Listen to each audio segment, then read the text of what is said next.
आज जो फैसला आया है मेरे ख्याल में जमहूरियत मजबूत होगी, और वो इस सेंस में कि मैं तो हमेशा यही कहता हूँ कि जी जमहूरियत बेस जो है वो इलेक्शन है, अवाम के अंदर जाना है। सुप्रीम कोर्ट के अहकामात हो गया कि गवर्नर अपडेट देंगे। सर, लग रहा है कि गवर्नर हुकूमत अब भी कोई रखना डाल सकती है, कोई कुछ कर सकती है, क्योंकि क्लियर डिसीजन के बाद आपके सूबे में इलेक्शन का कोई बहाना हो सकता है, ये इलेक्शन होंगे सर? बहुत शुक्रिया जी।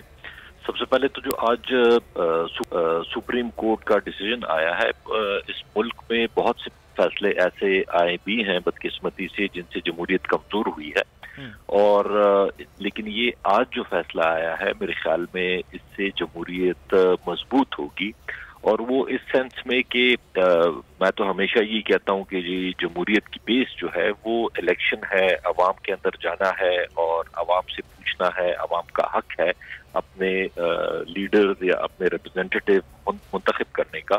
तो ये आज क्लियर कट एक फैसला आया है। बहरहाल गवर्नर केपी वो तो अदालत में भी अजीब अजीब उनके वकील आके बातें करते थे, कभी कहते थे कि उनको इम्यूनिटी हासिल है, उनको अदालत में नहीं बुलाया जा सकता, उनके ऑर्डर्स को चैलेंज नहीं किया जा सकता।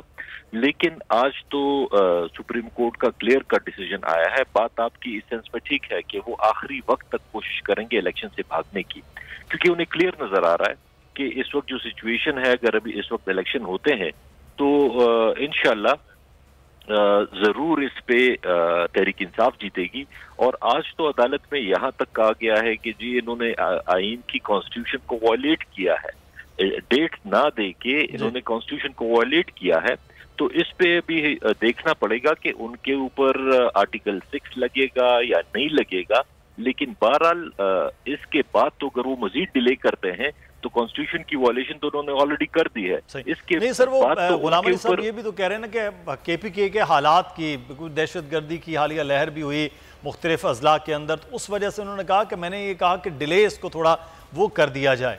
तो सर आपके सूबे के हालात को भी उन्होंने कहा कि मद्देनजर रखें। देखें, हालात पे मैं बाद में आता हूँ, लेकिन पहले तो कॉन्स्टिट्यूशन में जो लिखा होता है वो ज्यादा अहमियत उसकी है या कोई एक इंडिविजुअल की कोई राय इम्पोर्टेंट है।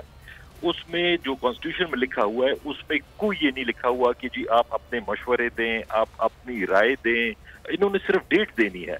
तो अगर आपने देनी डेट है और आप बात कर रहे हैं कि जी हालात इस तरह के हैं, कभी कहते हैं फाइनेंशियल प्रॉब्लम है, कभी कहते हैं लॉ एंड ऑर्डर के मामले हैं, तो ये लॉ एंड ऑर्डर के मामले भी अगर ये जब इलेक्शन होगा, पहले भी जब इलेक्शन हुए थे 13 में, उसके बाद अल्हम्दुलिल्लाह हालात काफी बेहतर हो गए थे। फिर उसके बाद भी अगर आप स्टेटिस्टिक देख लें 2013 से तो इसमें बहुत बुरी हालत थी लॉ एंड ऑर्डर की, उसके बावजूद भी इलेक्शन हुए हैं। तो ये कोई बहाना बनाना कि जी हालात ठीक नहीं है।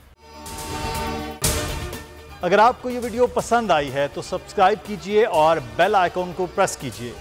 इम्पोर्टेड हुकूमत और उनकी हवारियों की अदलिया के खिलाफ हर्जा सराई, मरियम नवाज की अदलिया और फाजिल जज साहिबान पर शदीद तनकीद। इस घिनौनी साजिश को बेनकाब करने पर बोल को एक दफा फिर नशरियात की बंदिश का सामना करना पड़ रहा है। बोल अदलिया की इज्जत के लिए खड़ा है और खड़ा रहेगा।